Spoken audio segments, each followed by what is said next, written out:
Good evening, dear guests, participants, and everyone who loves science. My name is Tamirisa Tojanova, and it's a huge honor to be at this amazing event tonight. I'm a double FameLab alumni from the previous years, and today I will host our national final of FameLab Kazakhstan 2019. First of all, on behalf of British Council, let me thank our partners, Chevron, Science Fund, Ola Magazine, and Nazarbayev University, who host this event for the third year in a row. Many of you might think, what is FameLab? FameLab is international competition on science communication, which was created in the United Kingdom and now works in 30 countries, including Kazakhstan. It tries to identify, mentor, and train the next generation of science communicators. Encourage more people who work in science and engineering to engage with the public and to help them to develop the skills to do it successfully. What is the format of the competition? Contestants from all around the Kazakhstan sent their 3-minute videos where they explained a scientific phenomenon in an engaging, fun, and understandable way. The best 10 videos were selected to perform today in front of you in the national final FameLab Kazakhstan 2019. Each contestant will have only 3 minutes to speak about a scientific topic, after which the jury members will have 2 minutes in total to ask the questions. How will they judge? They will be looking for somebody who can shine in 3 criteria: content, clarity, and charisma. Let me introduce our judges. His Excellency Mike Gifford, Ambassador of the United Kingdom in Kazakhstan. Please welcome. Damil Miktsipaeva, former FameLab participant and one of the most active promoters of science in Kazakhstan. Olga Dobrovidova, science journalist and one of the best Russian-speaking science communicators.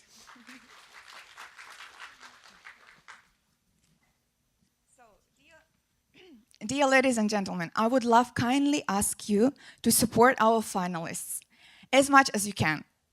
I know that feeling when it is your turn to speak and there is so much anxiety. Been there, done that. So let's try to provide a warm and welcoming atmosphere for every amazing speaker out there. Try to laugh at their jokes, even if they are not funny. It helps. So our first participant is Vladimir Seraph from Astana, from National Center for Neurosurgery.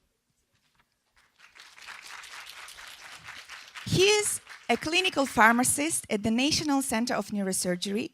In his free time, he likes going to church, playing football, and seeing friends. Fun facts about him. He was once accidentally locked inside the castle for half an hour after its official closing time. Today, he will not tell you how he got out of this castle. He will talk about microfluidic paper-based analytical devices. I wonder, what would that be? Okay, let's listen to him. Please welcome Vladimir Seraph. How much? That's so expensive. My patient really needs this test. Oh, sorry, I can't talk right now. Good evening, ladies and gentlemen. How many of you think that diagnostic tests importance in our life? Also, do you think that they can be quite expensive nowadays? I also think that too. And today, I'm here to tell you something really, really exciting. We can use a normal filter paper and use it for diagnostic testing. Hang on a minute, Vladimir. Paper? Diagnostics? Really? I thought diagnostics is done in high-tech laboratories with the cutting-edge equipment. Basically, this is the reaction that my friends get when I tell them the title of my project. But I'm so excited to tell you that we can use a normal filter paper to create a platform for new diagnostic tools. It is true that modern laboratories, they use a cutting-edge equipment, but it also comes with a great cost. Some countries, they can't afford it. So how can we help these people to meet these diagnostic needs? So microfluidic paper-based analytical devices, what they are. Microfluidic means it uses a very small volume of fluid to be tested. It is very small, 100 times smaller than the volume of a normal water drop. Paper-based means you use paper for, as its platform. Why paper? Paper is very cheap. Paper is readily available in many countries in the world. And also, because paper, it's got a very unique structure, similar to this tissue. It consists of a fine network of threads which interconnect with each other. It's like a dry land. If you apply water into it, it will automatically spread across this network. Also, paper is compatible with many chemical reagents so that we can use it for diagnostic testing. Paper is very light, it's easy to use, it's compatible. As well as this, paper is white, so we can see the color change and we can see the results immediately. So how do they work? They consist of three main parts. The hydrophobic barrier, which means that it doesn't like water. It's necessary to contain our fluid within the system. Testing zones and the application sites. So when we apply our sample, for example blood, it travels to the testing zones and interacts with the chemicals inside the testing zones. As a result of this reaction, color change happens, which indicates that blood, for example, contains a dangerous bacteria. So paper-based diagnostics are very cheap, readily available, and why they are important? They can save people's lives. Thank you very much for your time.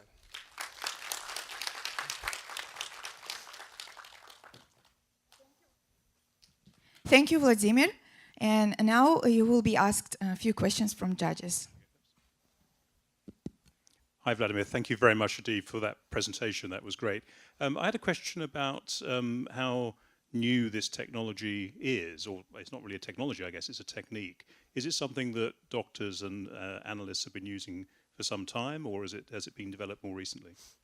It's a very good question. Thank you very much for asking this question, because in fact, this technology has been used since 2007, and the first research group was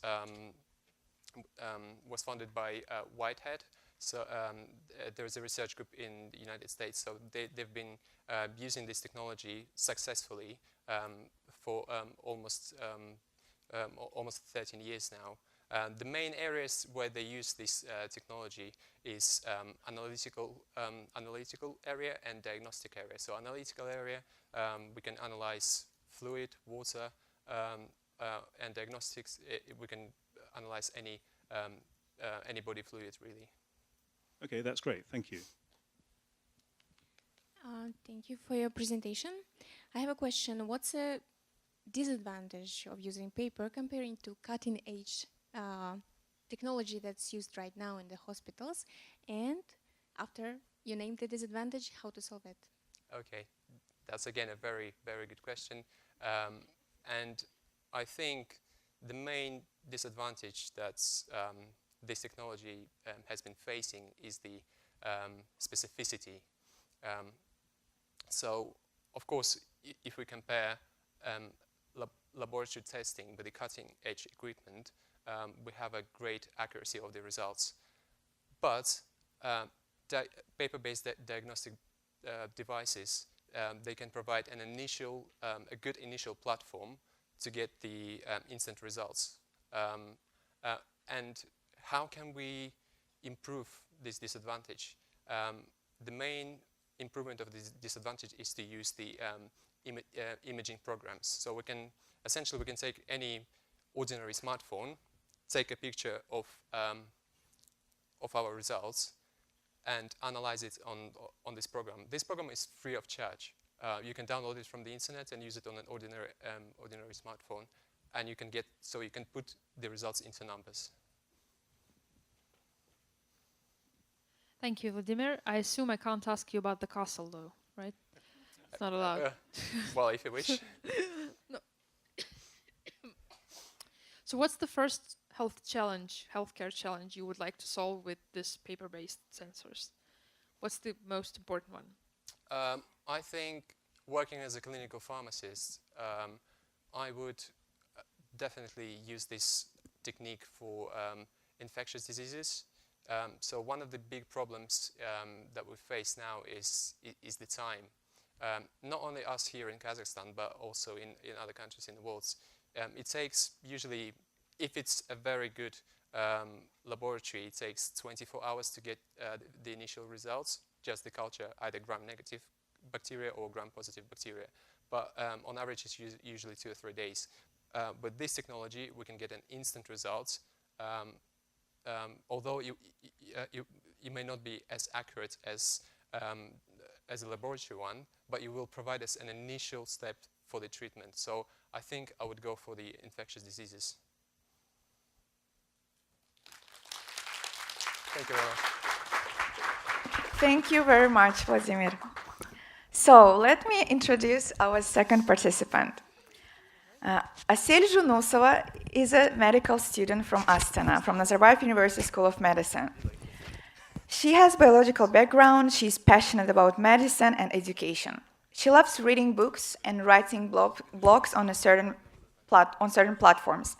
She says that if she wouldn't be a medical doctor, she would have become a teacher. Asel loves to educate people about certain medical and scientific topics. She thinks she has a certain talent to be an effective communication person in science and medicine, but she has many areas to work on.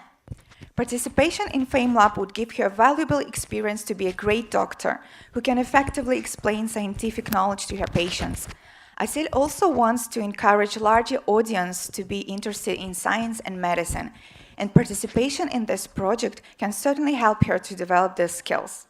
As we heard, Asel loves to teach, so today she will teach you about the toxicity of sugar excess to human body. Please welcome Asel. Sugar can kill you, a phrase we have heard many times. Indeed, my sugar has killed my uncle. My uncle was diagnosed with diabetes at the age of 50. At the age of 65, he died of heart attack. He was young, but already sick. He had his kidney shut down and leg amputated due to gangrene. The problem was my uncle never controlled his diabetes. He never knew how devastating could be the excess of sugar for human body. So let's talk about this. Normally, we get glucose from our food, which is absorbed in our intestine, and it goes to the blood. The blood transports these glucose molecules to the cells. Diabetes is a disease when the glucose cannot enter the cells. So as a result of it, there is too much glucose in the blood. And this condition is called hyperglycemia. So what makes this hyperglycemia so dangerous? So actually, in blood, we also have different proteins that perform different functions, such as transporting nutrients, clotting blood when necessary, or transporting blood, or, for example, fighting infections. So when there is too much glucose in the blood circulating, with time, these glucose molecules start binding these normal proteins and forming chemical bond with them. So as a result, there is new products formed, and proteins lose their function and shape. These new formed products consisting of protein and glucose, they are called AGEs, age, advanced, glycation, end products. So these age molecules, they are very hard to degrade. They also insoluble, and they start accumulate in different sites of the body, such as retina of the eyes, kidneys, or small vessels. That's why diabetic patients, they have complications such as blindness, and also kidney failure and heart failure. So by knowing this mechanism, we actually can go beyond the current treatment of diabetes, which is blood glucose control. We can actually make drugs that target these age molecules and also kind of destroy them or maybe inhibit their production. So I think that, but does it mean that for now we actually should get rid of the all glucose we eat? Well, the answer is no. So if you eat, for example, a birthday cake or drink too much soda, it's okay, it's not dangerous. But if it's really you're doing it for like long time and you're doing it every day, you might really reconsider your diet, because sugar can really kill you. Thank you.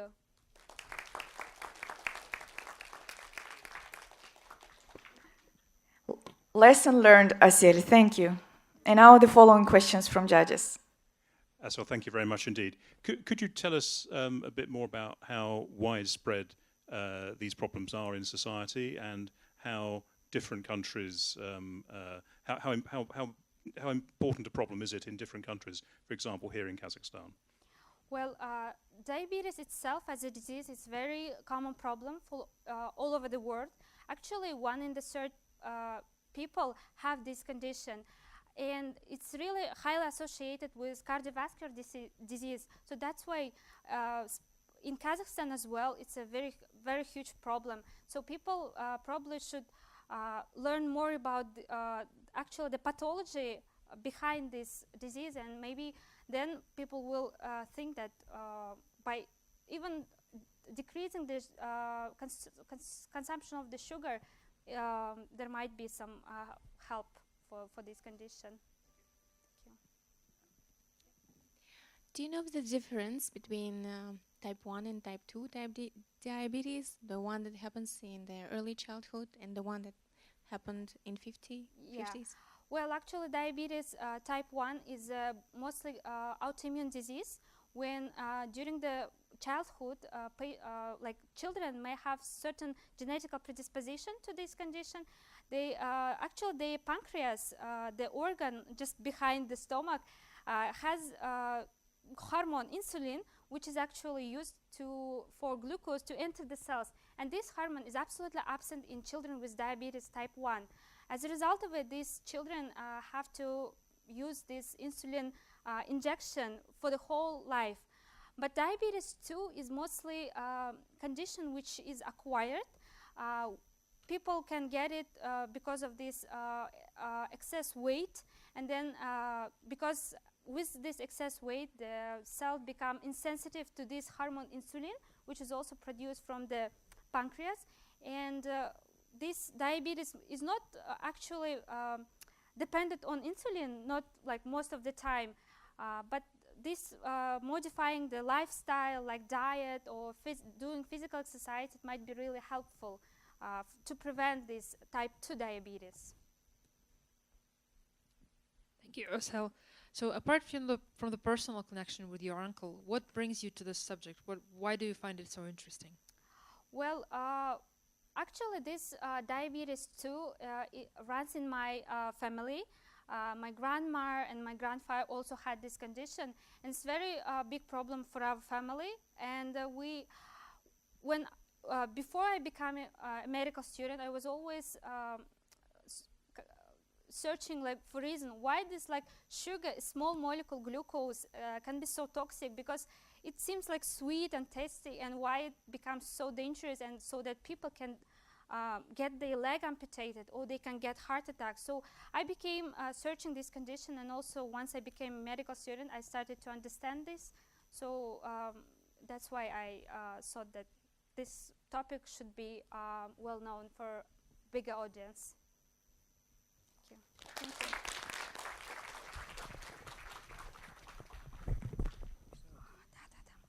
It's indeed very important. Svetlana Mikhailova is our next speaker. She came all the way from Almaty, from Al-Farabi Kazakh National University. She is a senior lecturer in a solid-state physics and nonlinear physics department, and finished her PhD last year. Her current research interests are semiconductor thin films technologies and modeling of devices based on renewable energy sources.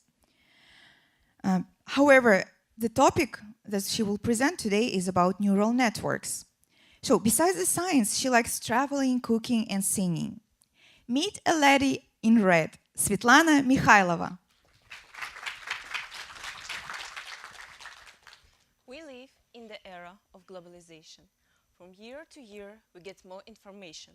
Technical progress goes on with high speed. Do you want to move with the time? Yeah, indeed. The topic I'll tell you is called neural network. So what is a strange thing, and how does it perform? In brief, Neural network is a simplified system that solves different tasks, like human brain used to. To focus the weather, to find an image by a photo, predict some stock quotes. We taught it a lot of.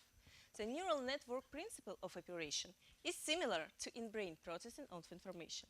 For instance, the image of a bear that obtained by the eyes looks like the spot, fulfilled with colors and details. Then this information through neurons comes to a brain, and the brain from spot is exactly a game. But if we have never seen the bear before, we can't recognize it, despite the loud roar. The simplest neural network has three types of layers: the input, the hidden, and the output areas. The first one is simply accept information. The second one processes it and sends for generation. The last layer of neurons gives us the results, but not the strict answer, probability, as defaults. Note, there are some nuances in network's behavior. Without calibration, the bigger number could be interpreted as more important and safer. Imagine, if uncalibrated network keeps an eye on the patient and able to measure only temperature and hemoglobin concentration. Increase of the latter in 3 units more, the neural network determines as disaster, while nothing critical happened at all. At the same time, such drastically temperature change indicates to a serious health problems range. To prevent such confuses and make a system sustained, the neural network should be normalized, scaled, and trained. When the neural network just starts to learn, mistake after mistake, it gives answers wrong. Before system gives us a correct response, it should be taught to recognize what is true, what is false. For instance, if asked neural network, what does it see here? It tells us, a bucket, isn't it clear? No neural network, your answer is wrong. Is Darth Vader's helmet? Memorize. Let's go on. What here do you see? Maybe it's a black tie? Immediately answer, it's a butterfly. Are you sure neural network maybe it's a bucket? The shape and details fit. So teacher, please stop it. Like infants learn what's a speech, what's a color, the neural network learns in the same manner. Such systems aren't lazy. They could work for hours. Nevertheless, the neural network, yes, it's ours. Thank you.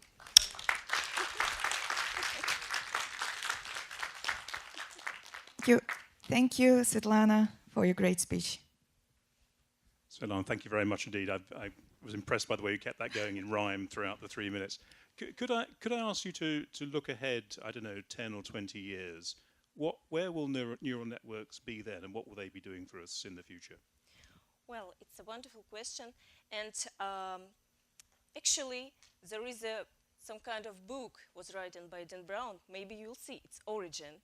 So the main concept of the book is a forecast of the scientist, and he wrote down that in future a human and a machine will combine together like a symbiosis and continue to evolve as a single organism. So I think we are on this tendency. So it's quite scary. Thank you. Thank you, Svetlana. So what are the most important applications for neural networks right now? Well, I want to highlight 3 main applications: marketing, security, and the last but not the least, it's forecasting. Concerning the first, marketing. Neural network amplifies here in order to see how people react on the advertising, which surveys and goods they prefer to do. For instance, if you view the Instagram feed, you may notice that Instagram gives you that advertising that you may be interested for. Personally, I like traveling, so Instagram gives me some hotel discounts or aircraft tickets. Concerning second thing, every country has a large crowded places, airports, stadiums, schools, and all of them need to be secured in order to prevent some robberies or even terrorism act. So the face recognition technology based on neural networks, it's a good answer on this issue.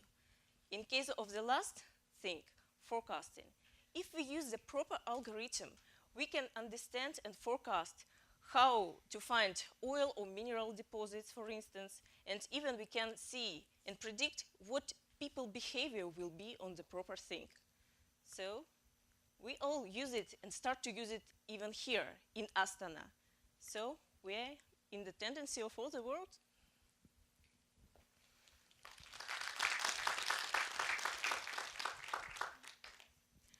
Thank you.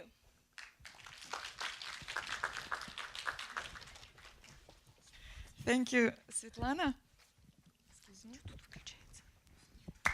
So our next speaker is Ashat. He is probably the youngest participant, and he's a distinct speaker. Graduated from school with distinction, received his medical education at North Kazakhstan Medical College with distinction. Now he is studying at North Kazakhstan State University, and I'm sure he will graduate with distinction as well. Scientists are some kind of magicians to him. Ashat decided to continue his education to become one of them and deliver scientific knowledge, make people understand complicated concepts by simple words to help everyone realize that the future is now, right in our hands. Ashat wants children of our generation to dream of becoming great scientists more often than dreaming of becoming a superstar or any other person. He believes it will make humanity prosper faster and more rationally. I couldn't agree more. Please welcome Ashat. Hello, everybody. Nice to meet you all. Do you believe there are already 2 genetically modified children living in the world today? Well, you should, because they do exist. Let's first talk about DNA. What is it? DNA is actually a blueprint, some kind of instruction that allows us to our organism to understand the way how it should look like, the way it should be. So, what would you say if I said we could edit this genetic code?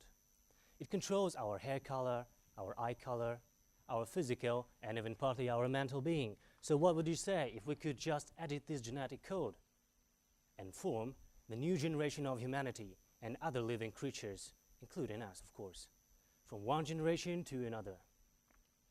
So, there were lots of various methods of editing the genome, but one of the most revolutionary is CRISPR-Cas9. Have you ever heard about it? CRISPR actually is a method, a name of the method. And Cas9 is basically a protein, but you don't have to think about it as a protein. Think about it as a guy, a person, with really sharp scissors or knife, whatever you want. Well, what does Cas9 do? It walks through the DNA sequence, a genetic code, information we have, goes from one point to another, and he can match up the sequences and understand if they match up or not. And if it matches, he puts them together. If it doesn't match, he throws it away. So the point is, he goes from one side to another trying to find a place where he needs to cut out the sequence, but he especially doesn't know where to cut. And this is the moment when guide RNA, another molecule, you can imagine it as a dog or a hound, who goes around and says, woof, woof, which means from dog language, you need to cut exactly here. And that's why they work together in a teamwork. They go to the place they need to cut out the genome, the sequence, He comes to this place and he cuts out this sequence. And the cut out sequence, genetic information, stays thrown away and deactivated. So this is the moment when we fully understand how we can use this technology. We can put another sequence we want to this empty space, or simply patch up together the damaged edges. And we can also get rid of the sequence we don't need. So, perspective of this technology is we can use it to get rid of genetic diseases or non-genetic diseases, whatever. But is it ethically right? Are we able to use this technology, or are we just trying to play God? Thank you.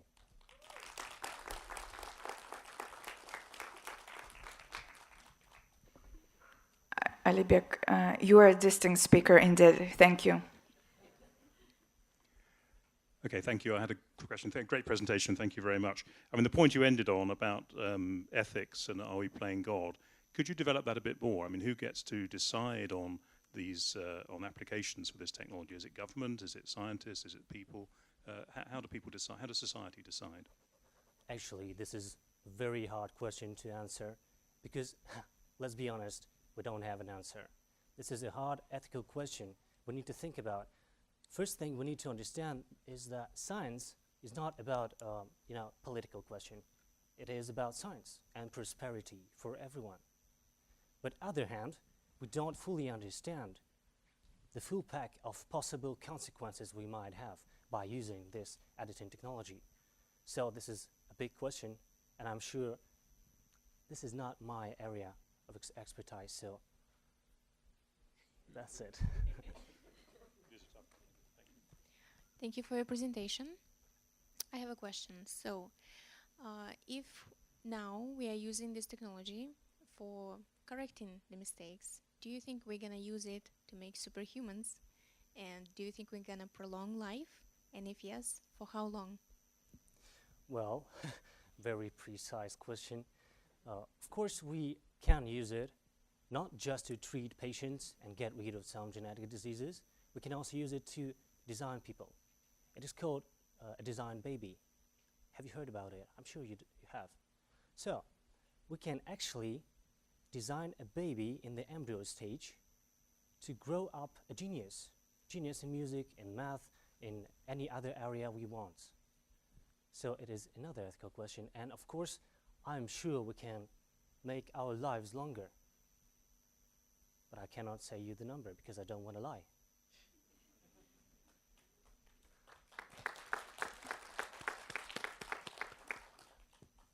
Thank you, Askat. So a very quick question. What's your personal connection to the subject? What do you find most interesting about it?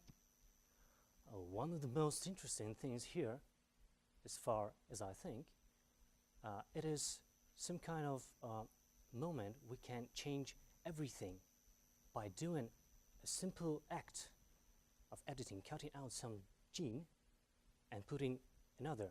And the point is, the most interesting point is, we don't know exactly how it works and what result we will have.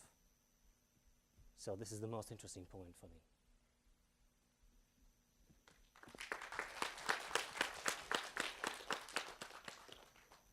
Thank you.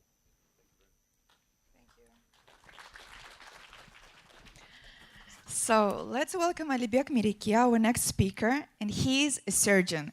He is sure that a good surgeon must have an eagle's eye, a lion's heart, and a lady's hand. Yeah, good for you. No discrimination for ladies, right? In addition to this description, Alibek will share his friendly smile with you, dear audience, just as with his loved ones. Alibek entered FameLab to inspire doctors, scientists, and his students in what he believes.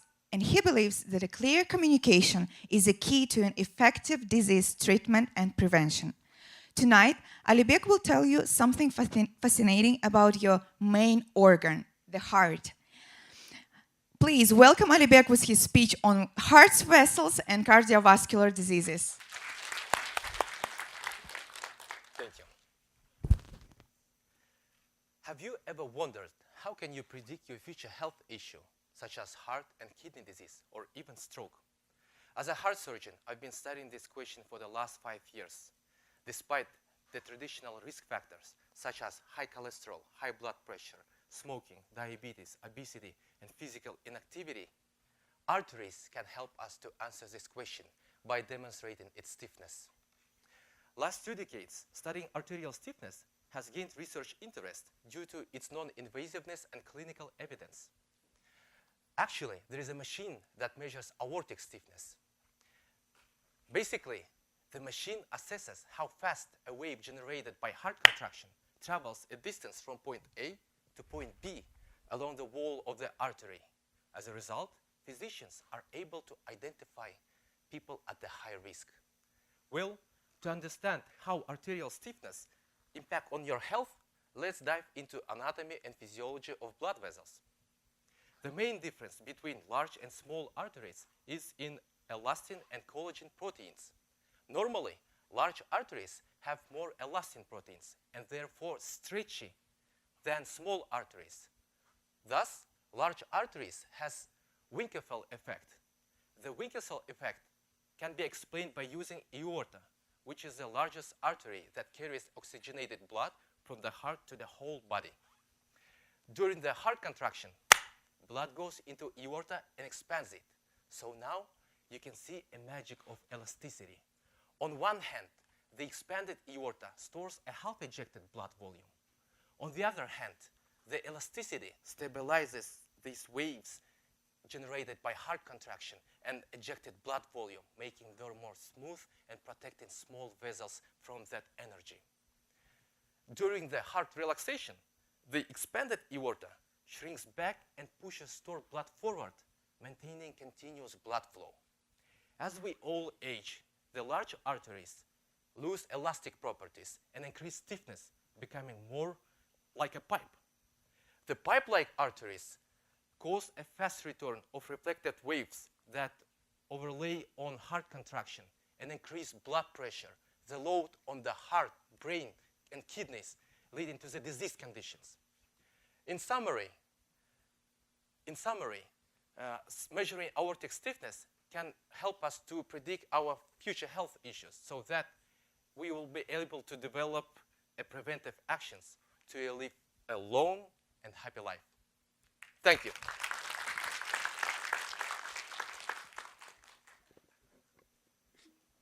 Thank you, Alibek. Let's proceed with the questions. Thank you very much, Alibek. That was great, and I like the way you turned it into a story of how the heart works. Is this study of arteries, how widely is it used? Is it used in most heart surgeries, most hospitals in the world, or is it still very, very specialized? Thank you for your question. Yeah, actually, it's not widely used yet because of a lack of established normative values. So nowadays, researchers all over the world doing epidemiologic studies for a particularly population.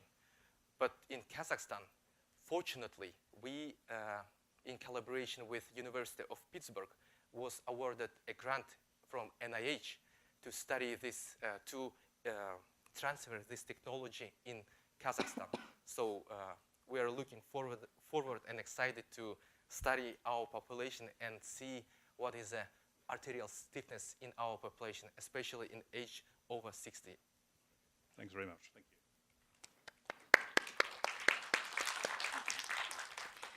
you. Libek, why do you think that when we talk about love, we talk about heart, but we don't talk about brains and nerve signals and hormones?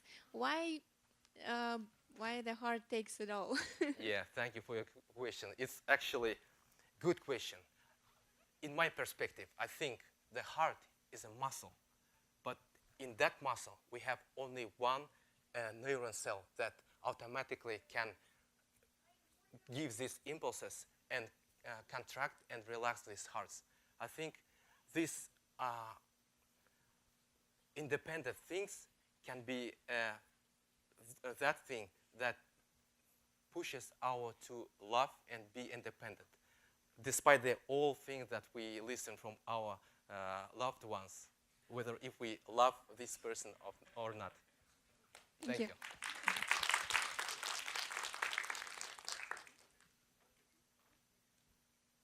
Good? Thank you. My heart started racing now for sure after Alibek's speech. So the next participant is Alina Kim. She's a PhD associate professor. Alina took part in a degree program as a peer auditor in Germany. She was a coordinator of the international scientific project Samrika with Volkswagen company. Alina has 43 scientific publications, 6 patents, 3 monographs, 1 training manual. She believes that it is essential to share the knowledge in order to have more opportunities to be more competitive and effective. She plans to carry out research work in accordance with the program of scientific activities. Moreover, she is going to teach students at her university. Alina, please teach us on technological line for steel fiber production from industrial waste. Nowadays, we live in a world which is expanding its borders. Every day we can see buildings, structures, bridges under constructions. A huge amount of technological equipment is used for the construction industry. But do we think what's happening with this equipment when it has outlived its usefulness? Let me give an example. Lifting and handling machines use a lot of steel, cables and ropes, but after some time these materials become unusable. They simply get wasted. The recycling of waste ropes and cables is very expensive and energy-consuming process.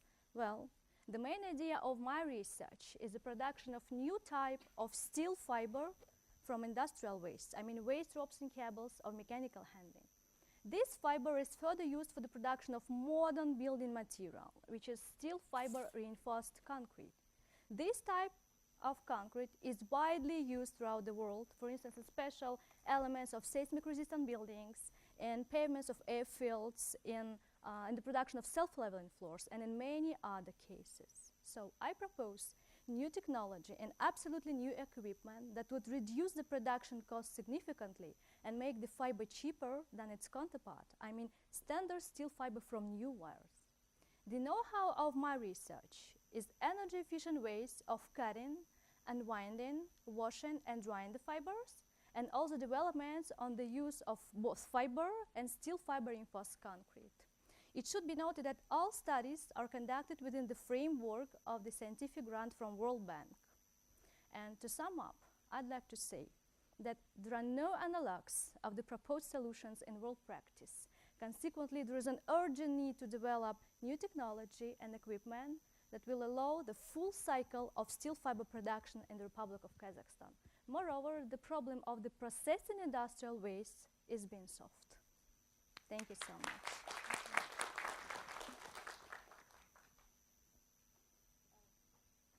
Можно questions, please? Thank you very much, Alina. So if I'm a client, if I'm say building, I don't know, a block of flats or a shopping complex or something, why would I really go for something that is so new? Why don't I just go for tried and tested steel fiber, which I can get on the market anywhere? Because we carried out a lot of experiments consisting with new steel fiber reinforced concrete, and we proved that strength characteristics of new fiber, steel fiber reinforced concrete, a little bit more and better than its counterpart, especially bending strengths. It's stronger, absolutely, yes. Thanks, Alina. So how far do you think are we from introducing this into the mainstream? I suppose that in the near future we will produce the full cycle and a lot of steel fibers to Kazakhstan market.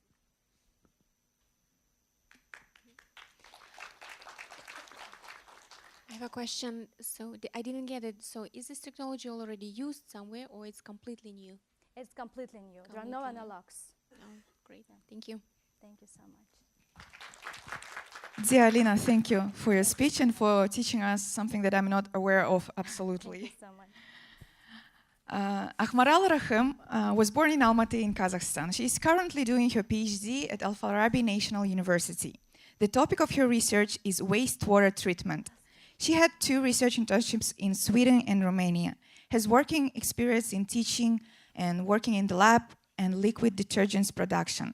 She is passionate about sharing her personal view on the beauty of science and thinks that everything can be explained in a simple way and can be understood even by children. Also, the main advantage of the FameLab for her is meeting new people who are passionate about science as she is. So let's hear if she could explain us on water purification in easy way. Welcome, Ahmaral Rahim.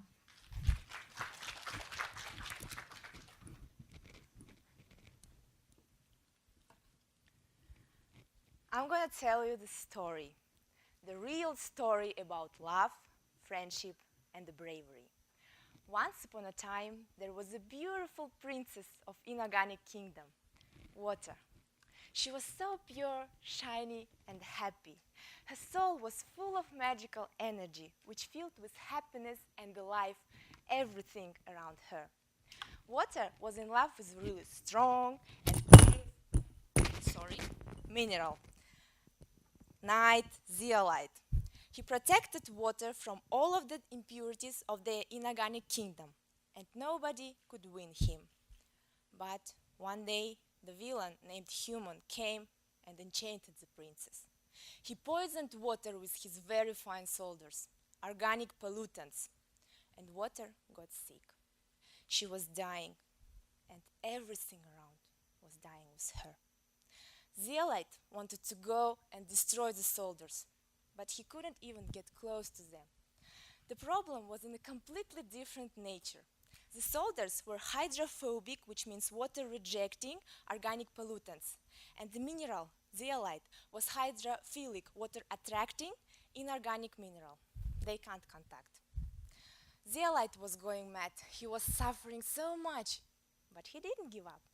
Fortunately, he had friends, courageous twin brothers, surfactants. Their mother was from inorganic family, and their father was born in organic. That's why they were amphiphilic and could easily contact with both worlds. Brothers made up the special fighting tactic. One brother connected to another one in a specific way and formed a shield, micelle. That micelle covered the surface of zeolite, and he could go and fight with the soldiers. That was a really violent battle, but our friends cleaned out the water, and they lived happily forever and ever. If only it was as easy as in the story, but the real world is different. One night can't protect water from all of the danger. People are polluting water. And the day when we are run out of clean water is not so far. But luckily we have scientists. They're studying the ability of different materials to clean water, and they're looking for a correct combination of various compounds to make it more effective and easier and help save water from the villain human to save life of human. Thank you. Great and easy understandable speech. Thank you, Akmaral. Thanks very much indeed, Akmaral. Can I ask you about your own interest in this? Are you more interested in the chemistry, in the science, or in the wider applications in society for people around the world? To be honest, I'm really interested in the science, in studying the mechanisms, the theory, so I'm more theoretic than applied. Thank you, Akmaral. So again, how far are we from any applications of this method, do you think? It's really easy to apply because nowadays we have a lot of different materials, for example, activated carbons, but they are not so cheap. But the natural minerals are really cheap, and it's much easier to use them. We have many techniques now to purify water. Not only this, but many more. Yeah. Why do you think we still have this problem that's still accelerating? Because the environmental situation is going worse and worse with every day, and this problem is really future perspective because in the future we will really need to purify maybe even the seawater. So that's why it's better to be prepared now and study and have more knowledge about it.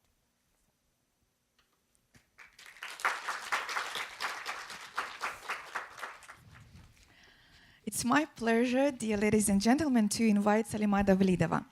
Let me introduce her. Salima used to be a project manager in an IT company.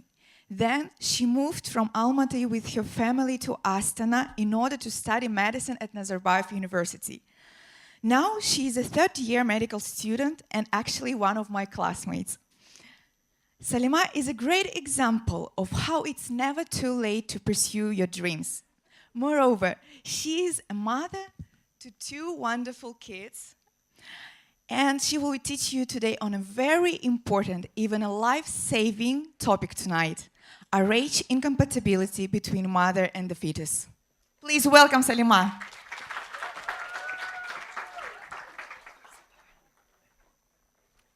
I'm not pregnant, but my talk tonight is related to pregnancy. I'll tell you something important which can save your next child's life if you are a rhesus factor negative woman. When I gave birth to my first son, there was a lady who delivered same day, and we stayed in the same room in a hospital. While we were there, she was worried and asked doctor several times to give her a shot of a drug that she needed because of her rhesus negative status. And she was worried that she needed that injection within first several days after delivery. I became curious about this situation. What is rhesus factor status? So there are red blood cells circulating in our blood, and they have certain tags or so-called antigens on their surface. In terms of rhesus factor, you can either have those antigens and be rhesus positive or not have them and be rhesus negative. Let's say I'm rhesus negative woman. It means that my immune system will consider those antigens as enemies and will try to destroy them upon exposure. If my husband is rhesus positive, then there is a 50% of chance that our child will be rhesus positive too.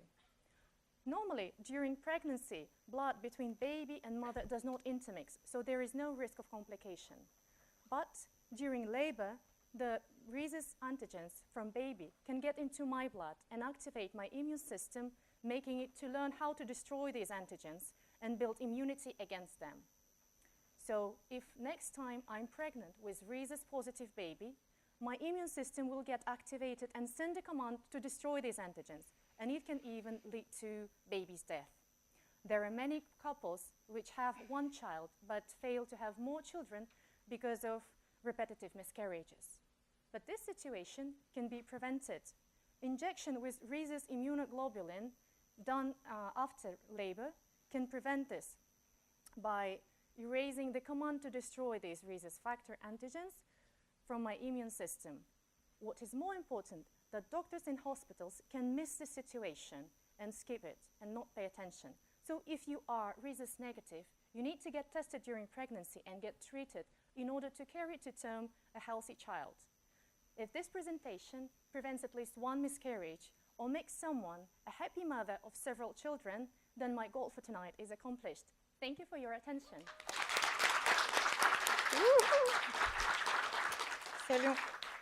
Salima, it's a great topic. It's a great raising awareness about this really life-saving topic. So thank you very much. Salima, thank you.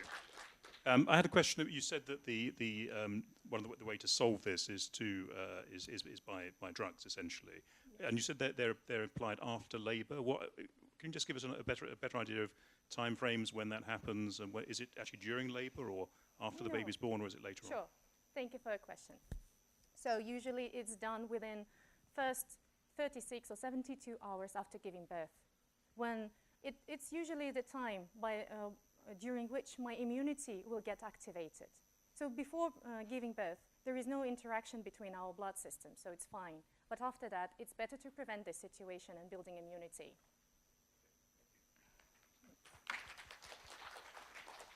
Salima, thank you for your explanation. I have such a question. So why do you think, in your opinion, that we have such a problem that nature is doing so that mother can reject the child? Do you think it's a protection, or what's the reason? Well, here, it's actually, sometimes mother's body can reject a baby because of genetic diseases or something which will make not viable the baby after birth. But in this situation, it's just because of, like, if an organ transplanted from one blood type to another, it's rejected because it's unknown, and those people, they have immunity. So but this situation, it can be prevented, so it's better to do so. Thank you. Sorry, excuse me. Thank you. Thank you, Salima. Do you think there's a way that we could permanently solve this issue? I don't know, by genetic editing or something, or do we always have to rely on drugs in this? I'd say that it is a more complex approach by genetic modification. It's either in more costly, cheaper, and more available widely by providing just a drug. But maybe in the future, when its genetic technology is more advanced, it will be easier to do so in advance. Thank you. So our next speaker is Saniya Visikenova. She is a third-year medical student studying at Nazarbayev University School of Medicine. I guess our class just occupied and conquered FameLab this year, because there are 3 and even 4 of us on stage today. So she's passionate about medicine and science and wants to make a positive impact on the lives of others. She is assured that the good communication skills are an essential component that a person aiming to make a change needs to possess.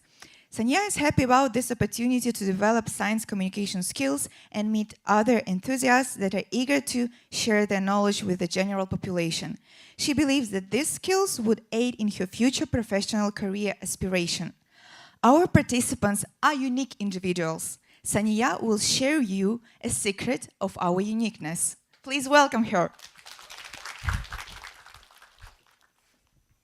So you look different from the person sitting next to you. And you might be good at sports, and you might be good at math. So what makes us different from one another? Probably you thought about DNA, a genetic code that consists of unique combination of letters. However, we share 99.9% of our DNA, and the rest, 0.1%, is what makes us different. This 0.1%, we also call it genetic variation. So to understand this concept, let's imagine that our DNA is like this recipe book. My recipe book will be very similar to yours. It will have the same cover page, the same paragraphs and chapters, and even the same list of recipe meals. For example, to cook a cheesecake, it says to add a vanilla extract. However, your book might say to add a maple syrup. As a result, we will have 2 cheesecakes that will taste and even look differently.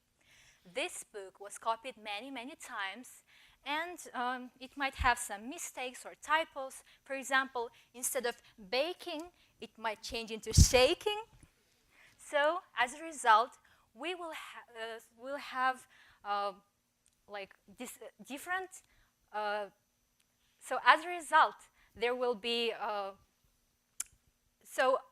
If this kind of variations occur in at least 1% of the population, we call it SNPs, or SNPs. This stands for single nucleotide polymorphisms, or in simpler terms, we call a single letter change in the DNA code. As just like in our recipe book, one ingredient change has resulted in a big change, so this little change can have a huge difference. So SNPs, they contribute to difference in our physical appearance, in our health, and in many other aspects of the life. So let's say, for example, that you, it might, sorry. So, thank you.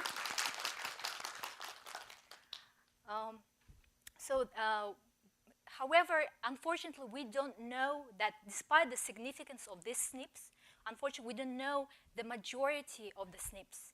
So we are curious scientists. We want to study those SNPs and find out how those SNPs, they affect our life.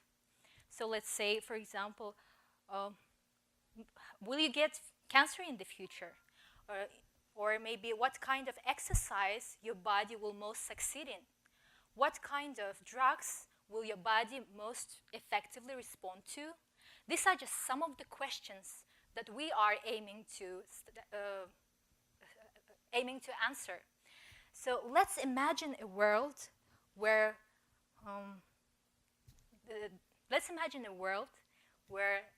by knowing those SNPs, we can make choices that will promote our health and well-being.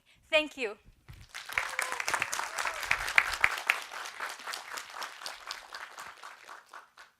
Sanya, thank you very much indeed for Thank that. I mean, you touched on it at the end there, but and the question I had was, how easy is it for us as individuals to kind of fight against our DNA? I mean, are we set from birth to be a certain type of person, or can we really change it just by force of our own efforts, our lifestyle changes and things like that? Yes. So by knowing your genetic makeup, you will be aware that, for example, eating certain meals will benefit you, and you will change your preferences in meals. Or, for example, you might know that you are good at endurance type of sports, and you might consider like doing this type of sports. So by knowing our genetic makeup, we will be aware of what kind of changes will most benefit us. So this is, yeah. Thanks, Sanya. Have you had your genome sequenced? And if not, would you like to? Yes, I really, really would like my genome to be sequenced because, however, unfortunately, I wasn't able to do that. Maybe in the future, one day. Thank you. Great presentation. Thank you. Thank you, Sania. Last but not least, Irina Moon is from Temirtau, Kazakh Industrial University. So Irina obsessed about water studies and does believe that the water is the most genuine substance on Earth. It supports life, creates solar protection layer, and it is a home for water habitants. It has superpower to create and to destroy. Irina's goal is to inform people that we need to treat water as a small goddess, as there is no life without water. Currently, Irina teaches students how to deal with the urban flooding and how to bring nature back to the concrete jungles using green technologies. How much do you know about rust? I don't know anything. Let's listen to Irina and learn something new about rust.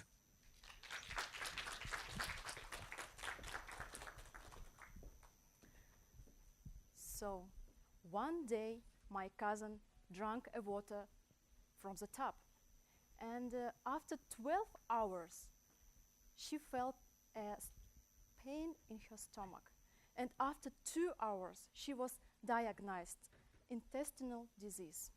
But 10 years before this occasion, a little tiny lonely bacteria was traveling in the pipe. Well, let's call him Baka. This bacteria actually was trying to find a place to stay, but and he did it. Moreover, he took his friends with him, the same kind of bacteria which has strong adherent capabilities. And Baka and his friends actually were the first colonizers of pipe wall. After some time, this place became very popular among other bacteria, and these other bacteria wanted to join them. Well, let's call them second wave of immigrants. Well, these immigrants was really, really good in producing polysaccharides, polycarbonates, and nutrients. Actually, they did a platform for the next generation. It's the iron bacteria. And iron bacteria is the biggest class of bacteria which was found in the pipe. Iron bacteria actually is a rust constructors. And these rust constructors, they are transfer iron bivalent to iron trivalent from solid stage to, liquid stage to solid one. So now I want to tell you something. You know, we are all here drinking all these types of bacteria every day and constantly.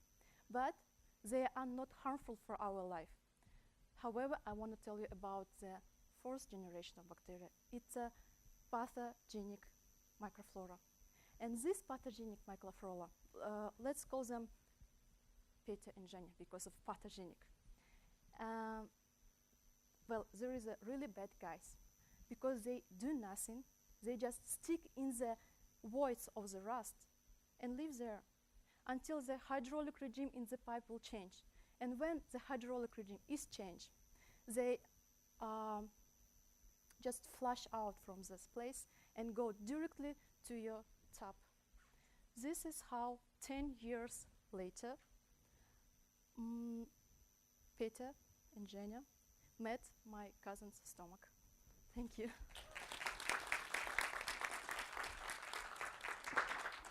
Thank you very much, Irina.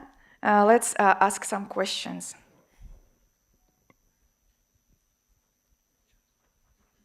Thanks, Irina. So apart from not drinking tap water, I guess, what can we do about it? Is there a way we can clean the pipes from the inside? Actually, there is a lot of stuff how to cope with this. Well, the rust problem is not such big problem as a cancer or is a atomic war, but it comes from the aqueducts till nowadays, till even plastic pipes, they also have a rust inside. And this problem still unsolved. And all scientists around the world trying to do it. What we did, like what we are trying to do, is to slow down the metabolize of this community. It's really, really good community, which is very stable, and we don't know how to do it now. Irina, I had a question. How useful is it to talk about good and bad bacteria? I mean, are some bacteria, you said we ingest or we take in these things every day, and some do us harm, and as you've given an example of a long-term effect there. But some bacteria we need for our own health, isn't that correct? some bacteria, sorry, is We need some bacteria actually helpful for us. Is that right in our bodily system? The iron bacteria and other types of bacteria which create the initial stage of biofilm, they are not harmful for us. We don't just consider it as something harmful. So the biggest threat is the tubercles of rust which is inside the pipe, because the pathogenic microflora is stick there.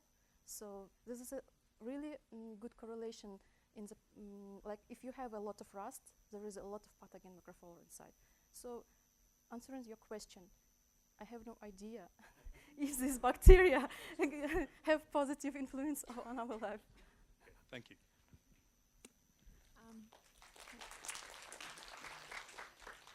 I really like the equivalence between Shenya. What about this topic? Is it the topic of your research, or is it just an interesting topic for you to talk today? I did a research on it when I did my master's degree. Yeah, actually I'm an engineer, not researcher. But when I did masters, I was just took something which is closer to me, and I realized this is a really like we can make a government based on the rules of this bacteria.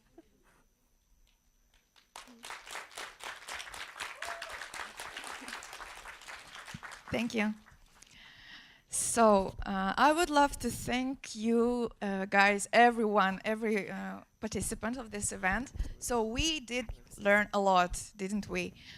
So now is the time. Don't forget that this is a competition and we need to choose winners. So, dear judges, you will have some free time to discuss among yourselves and choose 3 winners of this competition, while the dear audience, we will have fun and playing some games.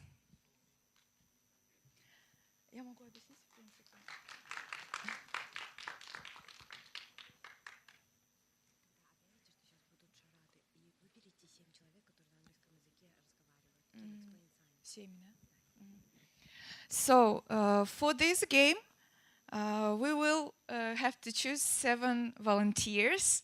Well, volunteers, right? So, please, if you don't want to be forced to be taken on the stage, I am asking for 7 volunteers who can understand and speak English. Yes, please, 1, 2, 3, 4, 6. I don't know. 1, 2, 3, 4, 5, 6. Let's do gender equality a little bit here. Or I don't know. Either раз, 2, 3, 4, 5, 6, 7. Ты седьмая. Да. Нет. Ты вместо хочешь уступить? Все. I'm bad at math, so sorry.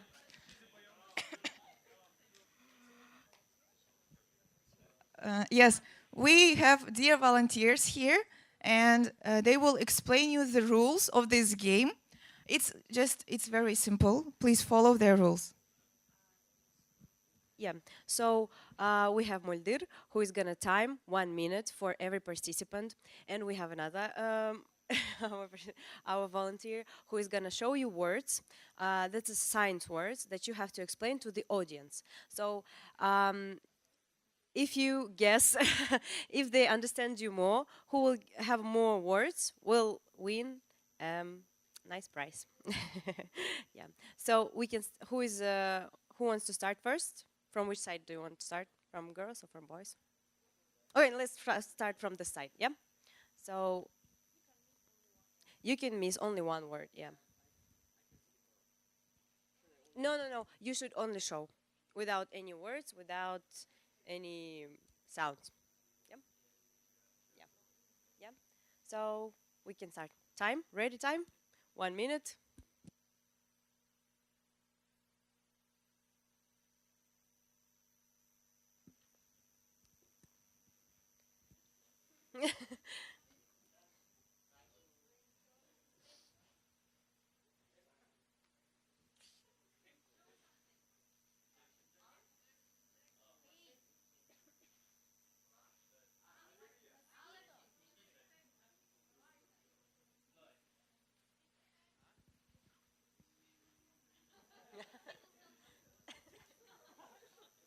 Don't forget about the time.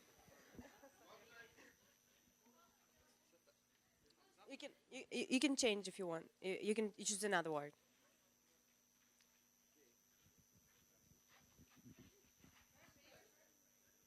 Earthquake. Next word.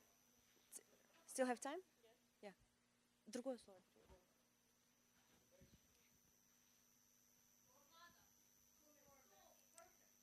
Hurricane, yeah. Okay, okay. You have more time. Research.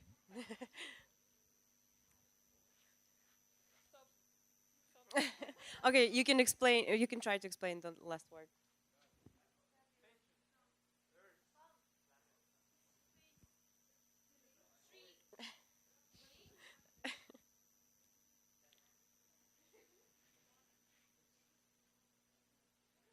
Yeah, okay, okay. It's okay.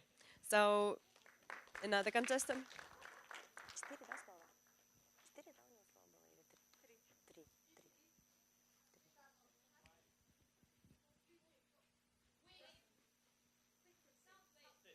Uh-huh. Good.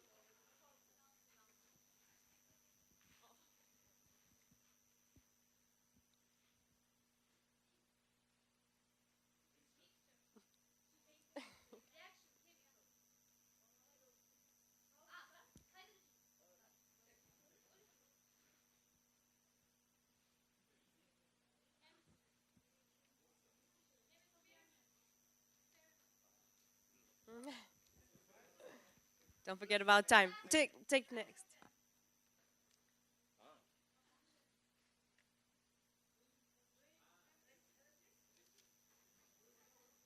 How many minutes?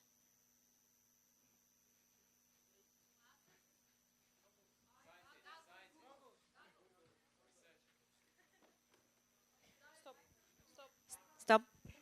So? Try. Botanist, okay. So, start? Time? Yep. Okay, let's start. Next? Okay. Be creative, be creative.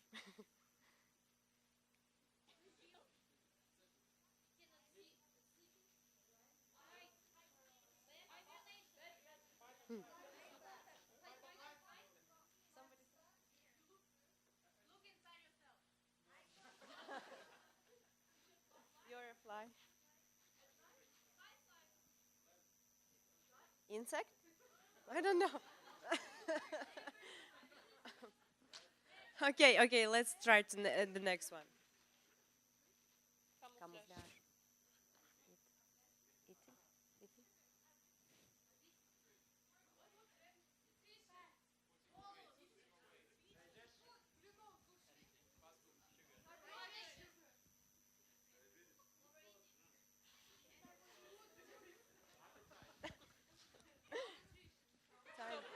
Okay, time, sorry. What was the word though? Calorie. Ah. Yeah, okay. I was trying to show you, like, yeah. A butterfly that was trying to. Kind of hiding and you can't see. Okay. Okay, it was good then. Anyway, yeah. Please next contact. And time.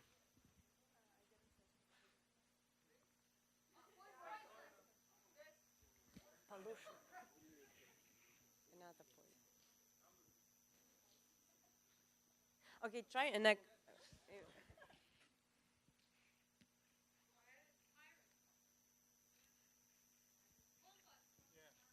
Mm-hmm.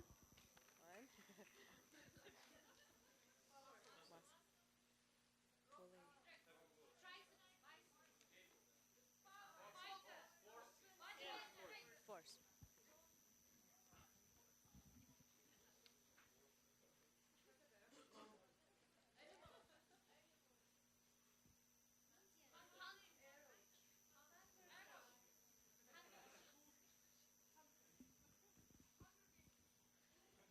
Predator.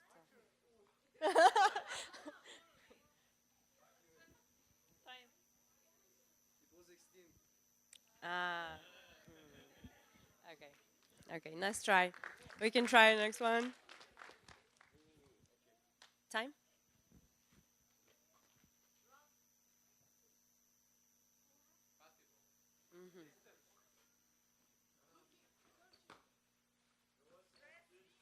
Velocity.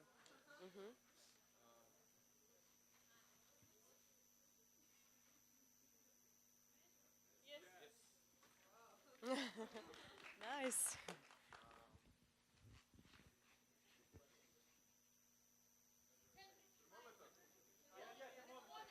Thermometer, yeah. Next one.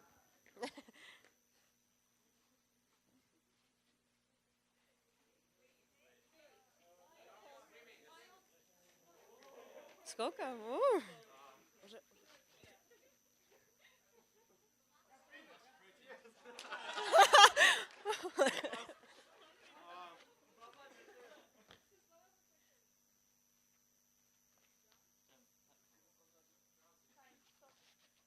Okay, time.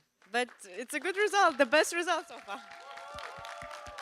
Okay, girls, try to show the better result. And time.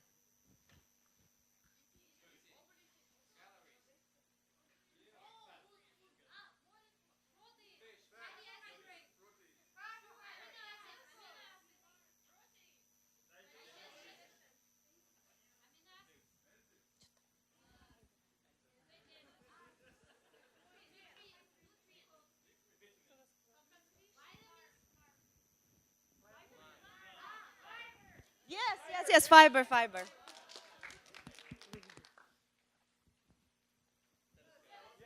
Yeah, yes, telescope. Next one.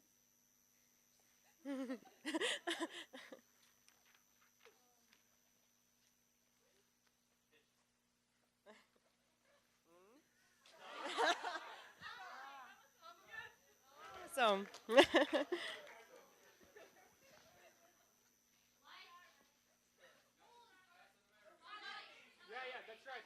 Yeah, lightning. Time is up. Okay, time. But it's a good result. Four. Okay, next one. Look at the word and time.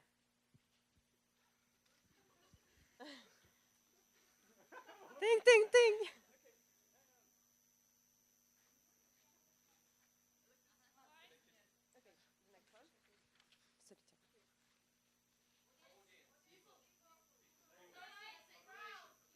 Population, yeah.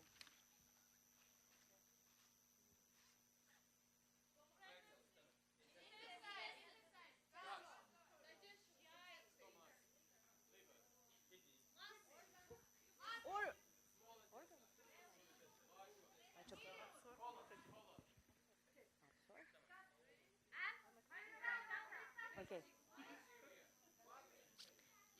Maybe another one.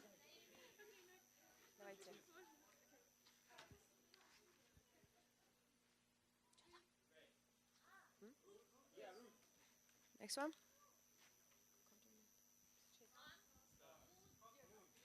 Time is up. Okay, nice. I'm sorry. Yeah. But we have a winner. Yeah. I don't know. I'm sorry. I don't know your name. Please introduce yourself. From where you are. Yeah. So the prize is the OILA certificate for year subscription. So congratulations. Thank you everyone for sharing your creativity with the audience. And we will just check in the time if the judges had made the decision, and we'll introduce a new winner of 2019.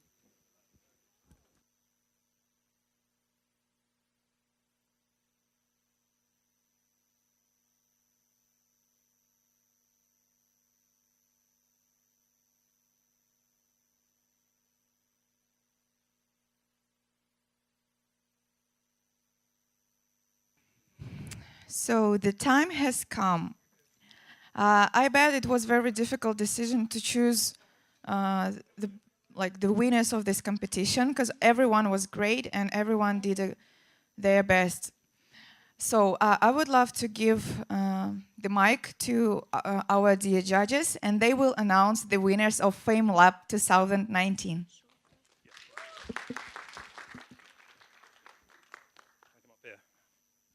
Well, thank you very much indeed. It was indeed a very difficult decision. I'd like to congratulate all the participants in this year's FameLab. Let's give them one final round of applause, everybody. I can tell you that standing up here, you all look a very friendly bunch, but standing up here actually delivering that kind of presentation to a strict time limit and covering some really complicated and technical subjects is a real challenge. So I think you all did very well. Now, when we discussed the competition just now, we discussed every participant. We looked carefully at each other's scores. And we've come to a decision. We felt that throughout this evening, there's been quite we've had a range of scientific subjects. We've had bacteria, we've had medicine, we've had construction, we've had neural networks. We felt there was quite a bias towards medicine this evening.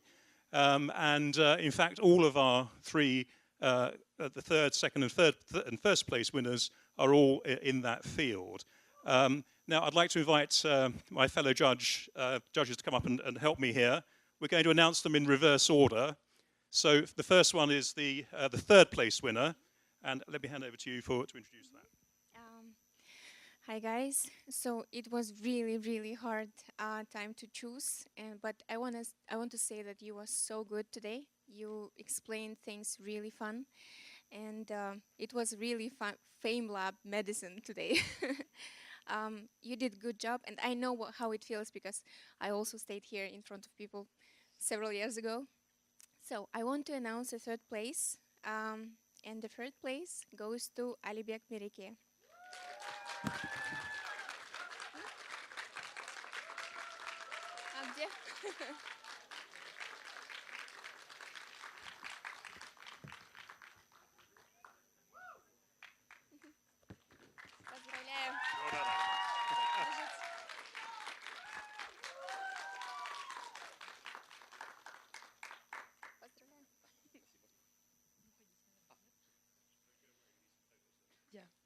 All right.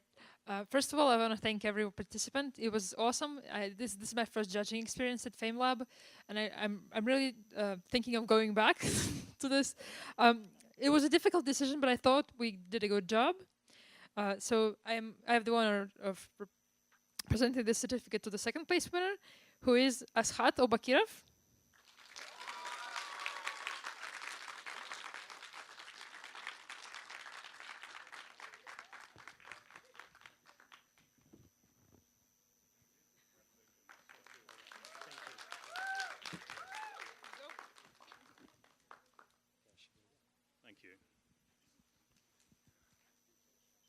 Well, it falls to me now to announce the overall winner. I don't think you have to take this with you to the UK for the final, but the winner gets a 750,000 tenge trip to the United Kingdom to represent Kazakhstan in the international final of FameLab. This lady has a lot of maternal feeling. She's returned to Nazarbayev University and for her presentation on RH incompatibility between mother and fetus, it's Salima Davlidova. Salima.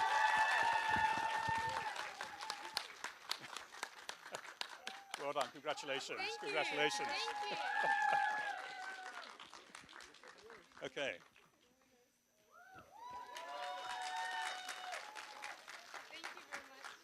Okay, thank you everybody. That concludes this year's FameLab. Many, many congratulations to everybody who took part, and especially to our winner, to the runners-up, and to all of you for coming. I think we've got some time for some photographs now, and I hope you enjoy the rest of your evening. Thank you.